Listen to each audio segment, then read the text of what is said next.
So I went out and saw The Monkey this weekend. Let's talk about it. A lot of you guys wanted me to give a video because you saw my 3-star review on Letterboxd of the film. And I'll tell you what, 3 stars is not bad. I'd say anything 3 and above, I would recommend. I would say is worth watching.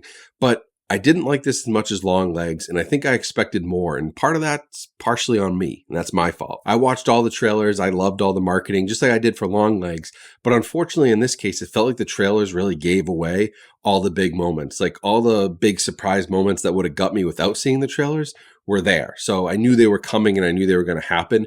I need to start avoiding trailers. But overall, I think Oz Perkins took a big swing here and I applaud him for it. Like this is definitely outside of his comfort zone as a director, or at least the style that he's shown so far. This was a comedy, really, a straight up comedy. Wasn't much of a horror movie. It has those horror Stephen King elements. It felt very faithful to what Stephen King is all about, because a lot of his stuff does have this dry, dark humor in it. And so I enjoyed it for that. If you're a Stephen King fan, you'll really like this. Where I think it had issues was my own personal hype and being overhyped for, thinking that this was going to be over the top. Like there was never that moment. I wish I had seen, and slight spoiler here, I wish I had seen them like walking through the town as the carnage is unfolding and stuff is happening around them, like this apocalyptic type event. And we never got that. We just got quick snippets of things that were happening that were shocking, but it didn't feel connected. And I also feel like this would have made for, in the spirit of Stephen King, like a great Creepshow segment at like 45 minutes to an hour long.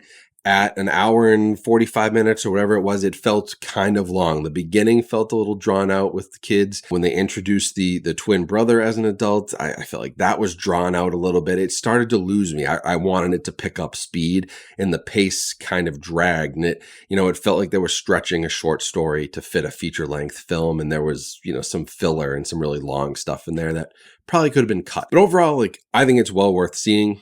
I love Oz Perkins and what he's doing. I love that he has another film coming out already in October of this year. Like he is making these awesome, unique horror movies for under $10 million.